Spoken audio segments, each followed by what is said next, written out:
Voilà, dans les parcours découvertes que je propose aux amis qui viennent au Café Change, parfois on étudie ensemble ce que j'appelle la grande histoire. C'est sur environ 7 séances l'occasion pour nous de découvrir le message de la Bible, du début jusqu'à la fin. Alors bien sûr, on ne peut pas lire la Bible en 7 séances, il faudrait 3 mois à temps plein pour la lire, mais de comprendre pourquoi le monde a été créé de cette manière, pourquoi le monde va mal et qu'est-ce que Dieu a prévu comme moyen, comme solution et comme moyen d'en sortir. Quel est le projet de Dieu et comment ce projet se met en place. Et on s'aperçoit que du début à la fin, Dieu annonce les choses avant qu'elles arrivent, pour qu'au moment où elles arrivent, on puisse reconnaître que effectivement les choses avaient été indiquées. Alors, il y a en particulier quelque chose une leçon qui fait particulièrement réfléchir, c'est quand à un moment donné on compare le projet de Dieu pour le bonheur de l'être humain, ce qu'on appelle les 10 commandements, et puis la manière dont l'homme, lui, cherche à trouver son bonheur. Donc, il est intéressant pour nous de regarder ça et de comprendre que les 10 commandements ne commencent pas en nous disant, comme parfois j'entends, tu ne tueras pas, ou tu ne commettras pas d'adultère, ou tu ne voleras pas. Mais les 10 commandements débutent en nous expliquant ce que Dieu a fait pour son peuple, le peuple d'Israël. Je suis l'Éternel, ton Dieu, qui t'a fait sortir du pays d'Égypte et de la maison d'esclavage. Et parce que Dieu est celui qui a vu ces gens qui souffraient, parce que Dieu est celui qui les a bénis, alors, naturellement, on a envie d'écouter ce que ce Dieu bon veut nous dire comme conseil pour mener correctement notre vie. Et d'ailleurs, il y a 2 tables que Moïse a reçues, une première table qui concerne la relation de l'être humain avec Dieu. Et quand on parle avec les amis qui viennent de ces 10 commandements, on se pose la question ensemble, parmi les 10 commandements, il y en a combien qui sont repris dans notre loi humaine? Et on s'aperçoit qu'il n'y en a que 3. On n'a pas le droit de tuer, on est d'accord, On n'a pas le droit de voler, et on n'a pas le droit de dire de faux témoignages. Ça veut dire que les 7 autres, on les a complètement mis de côté. Il n'y a que 3 commandements. Et puis dans la Bible, il y a aussi les réflexions d'un homme qui s'appelle l'Ecclésiaste, qui a écrit un livre il y a 3000 ans, 1000 ans avant Jésus-Christ, dans lequel il réfléchit à la manière d'être heureux. Et c'est quelqu'un qui nous rend service parce que ce que cet homme écrit, j'allais dire un philosophe d'aujourd'hui pourrait écrire la même chose. Il a envie d'être heureux, il a envie de goûter à la joie, il a envie de goûter au bonheur, et l'avantage qu'il a cet homme, c'est qu'il a de grandes possibilités devant lui.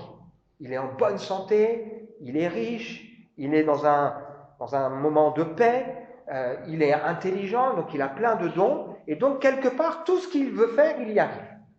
Et donc il essaye, par tous les moyens, comme beaucoup autour de nous, de trouver le bonheur. Il fait la fête, il a de grands projets, il construit de grandes entreprises, il essaye d'acheter tout ce qu'il a envie, il peut se le payer, il a beaucoup de gens qui sont à son service, il a beaucoup d'argent, il a beaucoup de conquêtes sur le plan féminin, donc c'est quelqu'un qui, quand il a envie, il peut faire ce qu'il veut, c'est un homme important et influent. Il dit lui-même, j'ai donné à mon cœur tout ce qu'il veut, et à la fin, à chaque fois, il se rend compte qu'il y a un vide qui n'est pas comblé. Il a beau faire de grandes choses, c'est pas assez. Il a beau goûter à toutes sortes de plaisirs, c'est pas assez. Il a beau essayer d'acheter tout ce qu'il a envie, une fois qu'il a ce qu'il veut, il veut encore autre chose. C'est jamais assez. Et il laisse une phrase qui est interpellante. Il dit ceci, « J'ai détesté la vie. Oui, tout ce qui se fait sous le soleil m'a déplu, car tout n'est que fumée et du vent. » Incroyable. Cet homme qui a tout, cet homme qui a pu goûter à tout, cet homme qui aime le plaisir, il dit « J'aime pas ma vie. » Et quand je pense à ça, je me rappelle cette vérité qu'on souligne souvent, c'est qu'il y a dans le cœur de l'homme cette aspiration profonde qu'il a du mal à trouver, dont il a du mal à trouver la satisfaction. C.S. Lewis l'auteur des Chroniques de Narnia, qui est quelqu'un qui a cheminé, qui est devenu un croyant, a dit ceci: si je trouve en moi un désir qu'aucune expérience de ce monde ne peut satisfaire, l'explication la plus probable, c'est que j'ai été fait pour autre chose, pour un autre monde. Et la réponse, nous on la connaît. C'est en Dieu qu'on peut trouver la réponse au bonheur. Et justement, le titre de ce matin, voilà, c'est « Je veux aimer la vie et voir des jours heureux ». Ce texte, il vient du psaume 34, qu'on a lu tout à l'heure en introduction. Qui est-ce qui n'a pas envie d'aimer la vie? Et qui est-ce qui n'a pas envie de voir des jours heureux?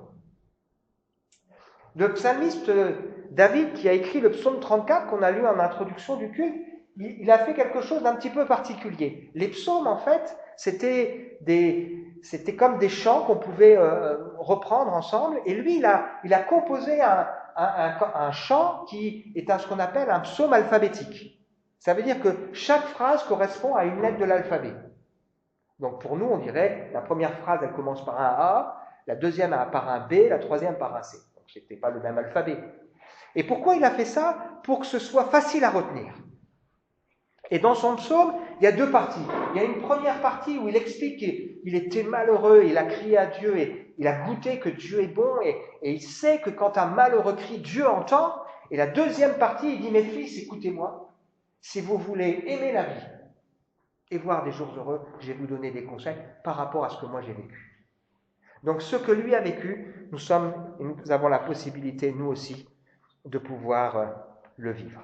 Alors, quand je pense à ce titre, je veux aimer la vie et voir des jours heureux, je pense aussi à cette dame qui un jour a dit à un pasteur: j'aime pas ma vie.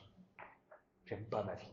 Et qui me demandait, voilà, qu'est-ce que Dieu peut faire? J'aime pas ma vie, je ne suis pas heureux. Jésus-Christ est venu pour que nous ayons la vie et que nous ayons une vie en abondance. Il n'est pas comme le voleur qui, lui, ne pense qu'à dérober, égorger et détruire. Lui, il est venu pour que ceux qui se confient en lui aient la vie et la vie en abondance. Ça ne veut pas dire que parce qu'on est chrétien, on sera les plus riches, qu'on n'aura pas de difficultés. C'est pas ça. Mais ça veut dire qu'on aura une vie qui vaut vraiment la peine d'être vécue. Une vie qui a du sens. Une vie où on sait que si on est de passage, il y a autre chose derrière. Une vie qui fait qu'on sait qu'on peut aussi être une bénédiction pour ceux qui sont autour de nous. Et donc le titre du message de ce matin, ou le message de ce matin, s'adresse à celles et ceux qui veulent aimer la vie, qui veulent être bénis et qui veulent que Dieu puisse les écouter parce qu'eux-mêmes vont écouter Dieu. Alors on est en train ensemble de partager depuis quelques semaines, même quelques mois, un texte de la Bible, un livre de la Bible qui est la lettre que l'apôtre Pierre a écrit à des croyants qu'il aime pour les encourager dans un contexte difficile de vie. Ils vivaient leur foi au 1er siècle dans un contexte... c'était chaud, quoi. L'empereur de l'époque était Néron, l'un des pires empereurs que le monde romain ait connu. Les chrétiens étaient persécutés pour leur foi. Ceux qui étaient d'origine juive, ils étaient rejetés par leur communauté juive. Et puis, il y avait des patrons qui avaient tout pouvoir. Il y avait beaucoup d'esclaves dans l'Empire romain. Et le patron, il faisait ce qu'il voulait avec son esclave. Et puis, il y avait des femmes qui, parfois, vivaient leur foi dans un contexte qui n'était pas simple, avec un mari qui ne suivait pas leur manière de vivre. Et donc, Pierre, il a ce défi extraordinaire de devoir écrire pour encourager ces gens-là. C'est pas facile quand on sait qu'il y a quelqu'un qui traverse des moments chauds, qu'en plus on sait que ça ne va pas changer, de trouver les mots pour les encourager. Et là, dans cette lettre qu'on découvre ensemble, il parle d'une joie débordante, malgré l'épreuve.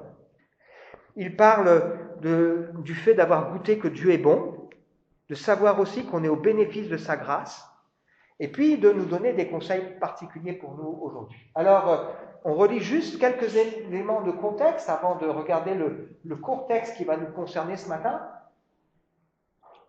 1 Pierre au chapitre 2 nous rappelle ceci, on ne va pas méditer dessus puisqu'on l'a déjà fait. Dieu nous a libérés ou rachetés, délivrés d'un esclavage pour qu'on s'élève bien haut les œuvres merveilleuses de celui qui vous a appelé à passer des ténèbres à son admirable lumière. C'est ce qu'a fait Ethan. Célébrer bien haut les œuvres merveilleuses de Dieu. C'est ça le but de ma vie. Vous qui autrefois n'étiez pas son peuple, vous êtes maintenant le peuple de Dieu. Vous qui n'étiez pas au bénéfice de la grâce de Dieu, vous êtes à présent l'objet de sa grâce. C'est précieux ça. Rendez compte. Ce texte, il me dit que je suis là pour célébrer, montrer autour de moi les œuvres merveilleuses de Dieu. Et je suis l'objet de l'attention de la grâce de Dieu. Ayez au milieu de ceux qui ne connaissent pas Dieu, des païens, une bonne conduite, ainsi dans tous les domaines, même où ils vous calomnient, en vous accusant de choses que vous n'avez pas faites, vous accusant de faire le mal, ils verront vos bonnes actions et loueront Dieu le jour où il interviendra dans leur vie. Par l'amour du Seigneur, soumettez-vous à vos semblables. Donc l'espoir que nous avons, c'est aussi que Dieu se révèle dans ceux qui sont autour de nous et que nous aimons. Les parents d'Ethan, ils avaient l'espoir qu'un jour Dieu puisse toucher le cœur de leur fils. Et le jour où Dieu touche son cœur, il se passe quelque chose. Quand je vois Dieu qui parle au cœur de quelqu'un, qui l'interpelle, qui le cherche, quand je vois Dieu qui agit, ça me fait plaisir. Et donc, on veut faire des choix de vie par amour pour le Seigneur. Alors, on en arrive au texte qui nous intéresse ce matin et qui nous dit ceci. Enfin, comme conclusion de tout le reste, tout ce qui précède, visez tous le même but. Partagez vos peines, aimez-vous comme des frères et des sœurs, soyez bons et humbles, ne rendez pas le mal pour le mal ni l'injure pour l'injure, répondez au contraire par la bénédiction, car c'est à cela que vous avez été appelés, afin de recevoir vous-même la bénédiction. Car celui qui veut aimer la vie et voir des jours heureux doit veiller sur sa langue pour ne faire aucun mal par ses paroles et pour qu'aucun propos menteur ne passe sur ses lèvres. Qu'il fuit ce qui est mal et fasse le bien. Qu'il recherche la paix avec ténacité, car les yeux du Seigneur se tournent vers les justes. Il tend l'oreille à leurs prières, mais le Seigneur s'oppose à ceux qui font le mal. Donc, est-ce que ce matin, nous avons envie d'aimer la vie? Est-ce que nous avons envie de voir des jours heureux? Est-ce que nous avons envie que Dieu tende l'oreille à notre prière? Et si je remonte, est-ce que nous avons envie d'être bénis? Ah oui! Il faudrait être fou pour dire « Non, moi ça ne m'intéresse pas. » Franchement. Eh bien, on va voir ensemble qu'est-ce qu'il faut faire pour ça. Il y a 4 conseils que va donner Pierre ici. Le premier, c'est d'avoir la bonne attitude. C'est-à-dire une bonne manière de se comporter au quotidien. Alors l'avantage que Pierre il rappelle ici, c'est que nous ne sommes pas tout seuls pour vivre notre foi. Dieu n'a pas voulu que l'homme soit seul, et il n'a pas voulu qu'on vive sa foi tout seul. Donc on est censé vivre la foi aussi entouré d'une église, c'est-à-dire avec des amis qui partagent les mêmes choses, qui sont comme une famille, et qui vont pouvoir nous aider dans notre vie de tous les jours. Et donc la bonne attitude quand on est dans l'église, c'est déjà la première chose de viser le même but. Parce que ce qui nous unit, c'est qu'on vise le même but. Évidemment, si on a des personnes qui ne partagent pas le même but, qui poursuivent un autre but, c'est difficile d'être d'accord et de fonctionner en phase. Qu'est-ce qui unit les personnes qui viennent dans ce lieu? C'est qu'on poursuit le même but. On cherche à comprendre qui est Dieu, à aimer Dieu. On cherche à ce que Dieu soit glorifié dans nos vies et aussi à ce que Dieu soit glorifié autour de nous. On cherche à ce que l'Évangile, qui est une bonne nouvelle, soit répandu et que des personnes qui sont malheureuses, qui souffrent, qui n'ont pas d'espérance, découvrent cette expérience extraordinaire. On cherche à ce que nos familles, nos proches, ceux qui sont autour de nous, qui sont perdus, puissent être sauvés. On cherche à ce que ma vie progresse, nos vies progressent, ressemblent à la personne de Jésus. Parce que c'est ça le but de Dieu. Il ne veut pas simplement dire, allez, je veux que tu comprennes que j'existe, que de temps en temps tu peux prier, puis que de temps en temps je peux t'exaucer. Non. Dieu, il prend des gens, des hommes et des femmes, tels qu'ils sont, et il les transforme. Il change leur caractère. C'est lui qui fait l'œuvre, c'est pas personne d'autre, le Saint-Esprit qui fait cette œuvre. Et il forme ce caractère dans un but qu'on soit à la ressemblance de Jésus, c'est parfait. C'est ça l'objectif de Dieu. Et donc, nous visons le même but, nous voulons progresser. Et nous savons qu'il y a du chemin à faire. Nous voulons que Dieu soit élevé, glorifié. Nous voulons que son nom soit respecté. Nous voulons que des personnes découvrent une foi vivante. Nous voulons que des gens qui sont malheureux découvrent la paix. Et nous avons pour ça besoin les uns des autres. Nous voulons donc que l'Église, l'ensemble des croyants, parce que c'est ça l'Église, soit coordonnée et puis vise le même but, la gloire de Dieu, les progrès de l'Évangile. La bonne attitude, c'est aussi qu'on partage nos peines. L'Église, c'est un endroit où on est appelé à se réjouir ensemble quand il y a une bénédiction, mais on est aussi appelé à pleurer ensemble quand quelqu'un est malheureux. On est triste de ne pas voir Jocelyne, de ne pas voir Marie ce matin, voilà. De savoir qu'il y a des amis qui sont malheureux et qui sont dans la souffrance. Si un membre souffre, tout le corps souffre, ben c'est ça l'Église. Encore faut-il s'intéresser aux autres et pas viser un but pour soi ou ne penser qu'à soi, s'ouvrir peut-être aussi aux autres quand il y a des choses qui ne vont pas, parce qu'il y a un vrai soulagement dans l'amour. Et Jésus nous invite Paul, prenant l'exemple de Jésus, nous invite à ce que chacun considère l'autre comme étant plus important que lui-même. On dit, rendez ma joie parfaite en ayant en vous les mêmes sentiments les uns pour les autres. Et ce qui fait qu'on est là ensemble, c'est que normalement on s'aime et que quand quelqu'un souffre, quand quelqu'un n'est pas bien, ça nous fait de la peine. Après, on laisse les gens libres. Aimez-vous comme des frères et sœurs. C'est le résumé de l'Évangile. On pose la question à Jésus, c'est quoi la Bible? Enseignement de vie. Il n'y en a qu'un commandement. Oh ben c'est pas compliqué alors. T'aimeras le Seigneur ton Dieu de tout ton cœur, de toute ton âme, de toutes tes pensées et de toute ta force. C'est pas compliqué, mais quand même. Que toutes mes pensées aiment Dieu. Waouh! Que tout mon cœur aime Dieu. Alors là, j'ai besoin que Dieu transforme ma vie. Jésus ajoute, il y a un commandement qui est le même, c'est que tu aimeras ton prochain. Parce que si j'aime Dieu de tout mon cœur, si Dieu est l'objet de mes pensées, si ce qu'il veut, si son projet, c'est ce que je recherche, et bien naturellement, je vais aimer même celui qui, parfois, est un peu plus compliqué autour de moi. Un amour désintéressé. Soyez bons ou compatissants. Ça veut dire qu'on n'est pas insensible, on n'est pas dur. On ne boude pas dans son coin quand ça ne va pas. Soyez humbles. Je ne suis pas le centre du monde.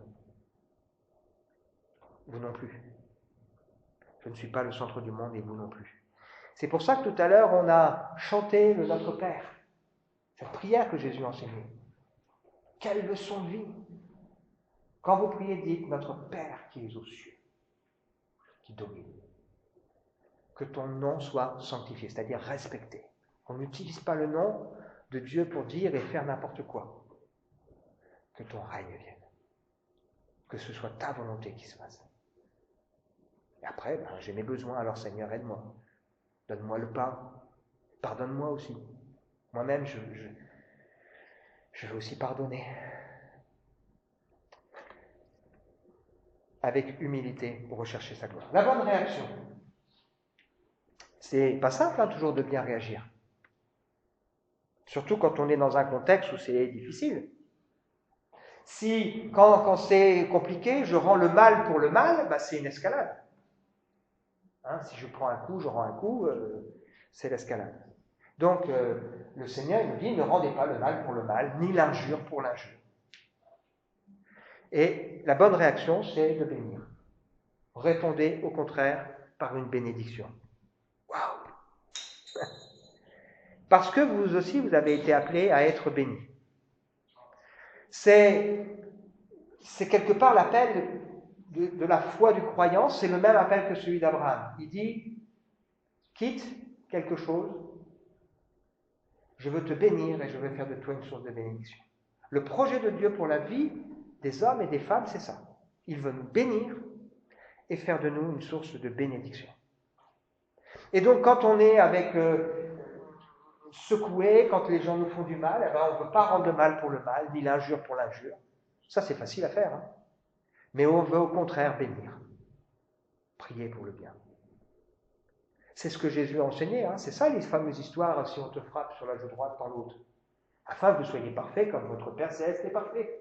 Pourquoi? Parce que si on aime que ceux qui nous aiment, c'est facile. Si on fait du bien à ceux qui nous font du bien, c'est facile. Mais aimer ceux qui sont difficiles, faire du bien à ceux qui nous font souffrir, c'est plus dur. Mais c'est comme ça qu'on va pouvoir aussi faire réfléchir en se disant, mais quand même, il y a quelque chose chez ces gens-là de différent. Alors, parfois, on fait des erreurs. Mais comme on est humble, normalement, des fois, il faut un peu de temps. Hein. On reconnaît. Bon, j'ai mal agi.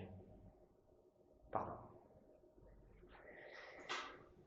Nous serons une bénédiction en aimant, en priant, en témoignant aussi de la gratitude, en pardonnant, manifestant des caractéristiques de Jésus. On veut rechercher dans nos vies la sagesse. Si quelqu'un est sage et intelligent, alors qu'il le montre par ses œuvres, une conduite douce et sage. Mais s'il est animé d'un zèle amer, d'un esprit de dispute, ça ne vient pas d'en haut. C'est le désordre et toutes sortes de mauvaises actions. La sagesse qui vient d'en haut, elle est pure. Elle est pacifique. Elle est modérée, elle est conciliante. Elle est pleine de miséricorde et de bons fruits. Elle n'est pas double ni hypocrite. Parce que le fruit juste est semé dans la paix. Réfléchissons de manière très concrète. Si quelqu'un nous a fait du mal, si ça nous mine, qu'est-ce que nous dit ce texte? Rends le bien à la place et bénis. Si on t'a injurié, si on t'a méprisé, si on t'a abaissé, bénis. Parce que c'est à ça que tu as été appelé. Et quelque part, le Seigneur nous dit, tu recevras aussi la bénédiction. Parce que quand on est avec de l'aigreur, de l'amertume, des blessures, et j'en ai moi aussi, vous savez, j'échappe pas à la règle, ça nous rend pas heureux, ça. Mais quand on arrive à se libérer en se disant, ok, je veux bénir Seigneur, je veux vraiment prier pour le bien de ces gens, waouh, dans mon cœur, ça se libère, et ça change les choses. Le modèle, le modèle, bien sûr, c'est le Seigneur Jésus, et puis c'est aussi de veiller sur notre langue. Celui qui veut aimer la vie et voir des jours heureux, doit faire attention à ses langues. Vous savez que la langue, c'est comme un petit feu, nous dit la Bible, qui embrasse des grandes forêts. Ça commence avec un petit endroit,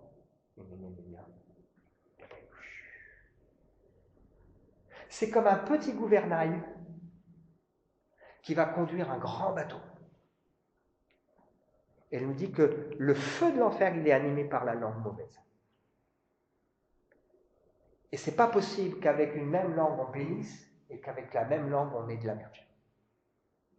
Donc, un des modèles qu'on doit veiller, c'est faire attention à ce qu'on dit, parce que la langue, ça fait beaucoup de mal. Je suis sûr que chacun de nous, là, on peut se rappeler de paroles blessantes qu'on a entendues.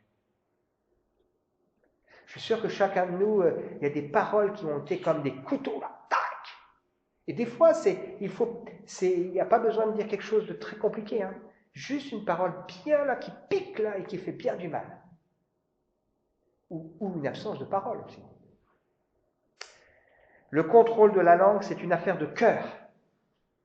Je répète, le contrôle de la langue, c'est une affaire de cœur. Pourquoi? Parce que c'est de l'abondance de mon cœur que ma bouche parle. Et si je veux maîtriser ma langue, il faut qu'il y ait un travail qui se fasse dans mon cœur. Et il n'y a que le Seigneur qui peut le faire. Et ce texte nous dit ici, ne pas veiller sur sa langue pour ne pas faire le mal par ses paroles, qu'il n'y ait pas de propos menteurs, qu'il fuit ce qui est mal et fasse ce qui est bien, qu'il recherche la paix avec ténacité. Comme un chasseur qui recherche, qui met tout son effort pour qu'il y ait la paix. Ça va en totale opposition avec le chacun fait ce qui lui plaît ou avec le je fais ce que je veux. Avec ténacité, je veux tout faire pour qu'il y ait la paix. C'est pour ça que tout à l'heure on a lu le sermon sur la montagne. Heureux ceux qui procurent la paix. Ils seront appelés enfants de Dieu. Dernier point, la motivation. Ma motivation, c'est quoi? Les yeux du Seigneur sont sur les justes. Son oreille est attentive à leurs prières. Et le Seigneur s'oppose à ceux qui font le mal. Ce qui va motiver mon cœur, ma vie, dans tout ce que je fais, c'est que je sais que le Seigneur voit tout. Il porte ses yeux. Même à l'intérieur. Il voit. Son oreille est attentive. Mais il y a des moments où Dieu, il entend, il y a des prières qui ne lui plaisent pas. Et sa main, elle bénit, ou sa main, parfois, elle peut s'opposer. La Bible me rappelle que Dieu ne fait pas de favoritisme, que devant lui, chacun sera traité selon ce qu'il vit dans son cœur. Avec ses paroles qui servent de sceau, le Seigneur connaît ceux qui lui appartiennent. Dieu voit ce qu'on vit, Dieu voit ce qu'on a dans le cœur.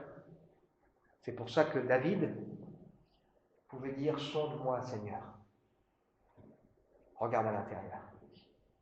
Éprouve-moi et connais mes pensées. Et si je suis sur une mauvaise voie, conduis-moi sur la route de l'éternité. Ne me laisse pas aller dans une voie où, paf, tu es dans le mur. » C'est-à-dire que David, qui sait que Dieu voit tout, que Dieu sait tout, il dit « Seigneur, je t'autorise à me montrer ce que tu vois au plus profond de mon cœur et que tu m'éclaires sur mes motivations, sur mes intentions, parce que je veux aller sur la bonne voie, sur la voie de l'éternité. » Dieu porte le regard sur celui qui marche dans ses voies. Il écoute et il agit. C'est là notre espérance. On ne peut pas s'attendre à ce que Dieu... C'est pas un distributeur automatique. Je fais ce que je veux, je me soucie pas de lui, et puis quand j'ai besoin, je prie, hop, puis ça marche pas. Ah non. Est-ce que moi j'écoute? Si je veux qu'il m'écoute, est-ce que moi je l'écoute? Conclusion pour nous? Oui, je veux aimer la vie. Oui, je veux être heureux. Alors, et si on réfléchit à notre attitude, et si on réfléchit à nos réactions, à notre modèle, et puis à nos motivations. Est-ce qu'on n'est pas plus heureux quand c'est la paix que quand c'est la guerre? Quand il n'y a pas d'amertume? Quand on veut du bien aux autres? Quand on vit pleinement la communion? Quand on arrive à être compatissant? Quand on est humble et qu'on apprend à mettre de côté ce qui pourrait nous blesser? Quand on veille à ne pas derrière avoir à regretter des propos? Où on se dit, mince, là j'ai dit une bêtise.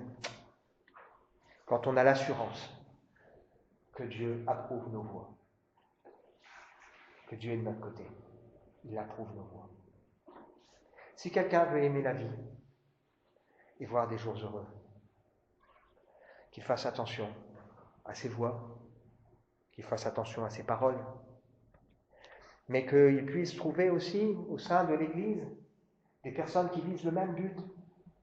Pas la gloire de Raphaël, pas la gloire de, vous mettez votre prénom, la gloire de Dieu, l'amour de Dieu, l'amour du prochain, le bien des autres,